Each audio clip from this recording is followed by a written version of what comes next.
Para falarmos de fotossíntese, precisamos responder algumas perguntas. O que são seres heterotróficos? O que são organismos autotróficos?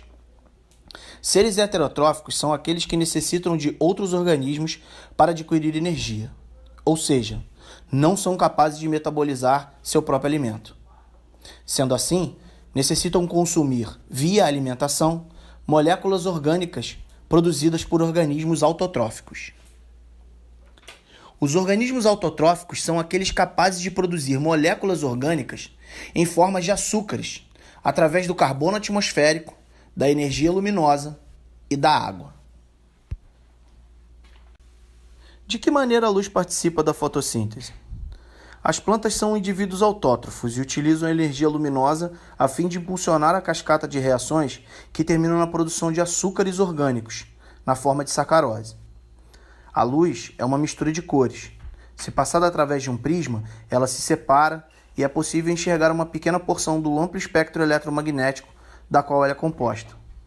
Esta variação, visível ao olho humano, varia do violeta ao vermelho e se propaga no espaço em ondas eletromagnéticas que variam em comprimento e frequência.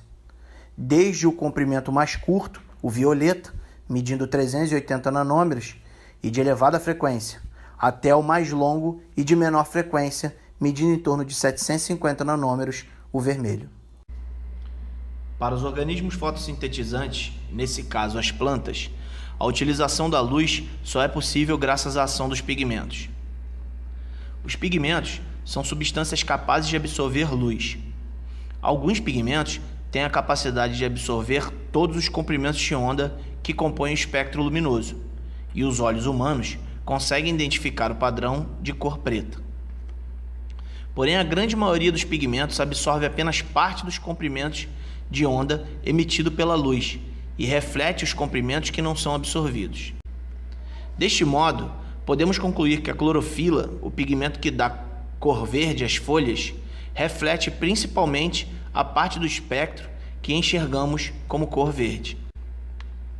A clorofila absorve as faixas do espectro luminoso onde os comprimentos de onda propagam a luz violeta, a luz azul e a luz vermelha. Os cloroplastos das plantas podem abrigar diferentes pigmentos, a clorofila A, a clorofila B e carotenoides, pigmentos que absorvem a luz nos comprimentos de onda utilizados na fotossíntese. À medida que as moléculas dos pigmentos absorvem a luz, seus elétrons são impulsionados temporariamente a um nível energético mais elevado, conhecido como estado excitado. Ao retornarem ao seu estado basal ou de menor nível energético, a energia liberada pode seguir em 3 direções. A primeira pode ser liberada em forma de fóton ou parcialmente em calor. A segunda, a energia pode ser transferida para uma molécula vizinha, fazendo com que esta fique no estado excitado e retornando a primeira para o estado basal, conhecido como transferência de energia por ressonância, que pode ser repetido entre as moléculas vizinhas. A terceira é que, através do mecanismo de oxirredução, onde ocorre a oxidação de uma molécula de clorofila e a redução de um receptor de elétrons, a transferência se dá com o próprio elétron excitado para uma molécula receptora, o que seria o receptor de elétrons, formando uma cadeia transportadora de elétrons. Os pigmentos fotossintetizantes que dão cor verde às plantas e aparecem tanto nas folhas como em caules herbáceos, estão armazenados em estruturas conhecidas como cloroplastos, os quais estão distribuídos, quando nas folhas, numa região conhecida como mesófilo foliar. Possui uma morfologia diferenciada que propicia a ocorrência da fotossíntese. A cascata de eventos bioquímicos que culminam na produção de açúcares orgânicos podem ser divididas em 2 etapas principais: as reações luminosas, que ocorrem nas membranas da tilacoide, e as reações de fixação de carbono, que ocorrem no estroma do cloroplasto.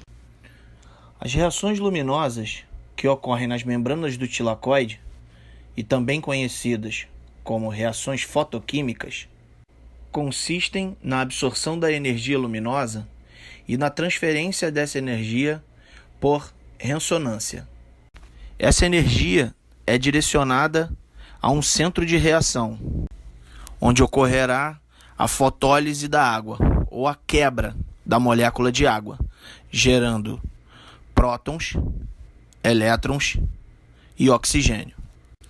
A fim de aumentar a energia dos elétrons derivados da quebra da água para o nível de energia necessário para a produção de poder redutor, transformando NAD+ em NADPH, cada elétron deve ser energizado 2 vezes e, portanto, devem passar pelos 2 fotossistemas, o fotossistema 1 e o fotossistema 2.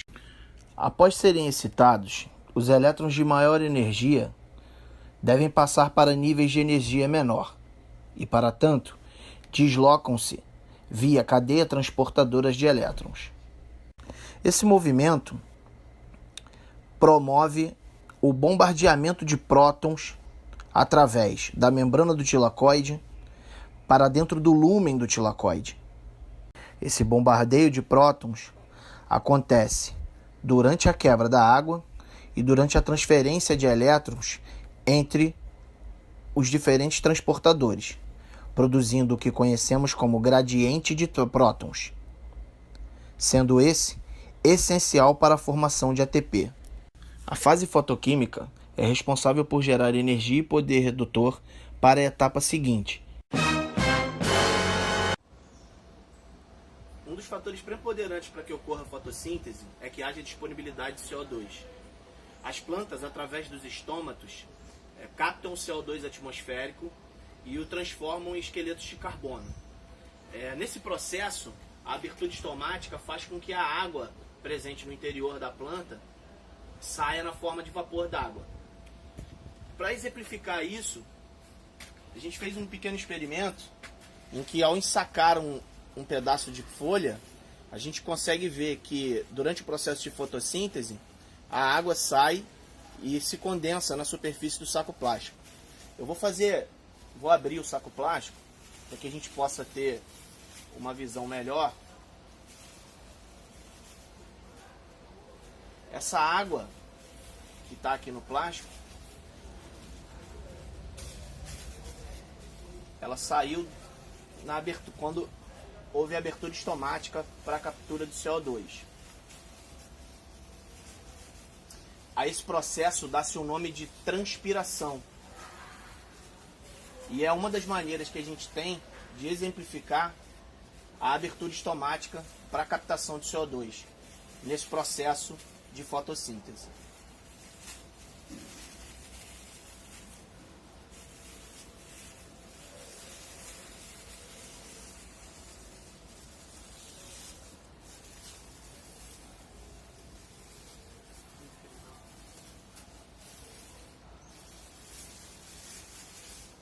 Esse saco plástico não tem nenhum furo, ele foi colocado ontem. E aqui a gente consegue perceber a quantidade de água que foi transpirada por essas folhas, pelos estômatos dessas folhas, no período em que ela esteve fazendo a fotossíntese.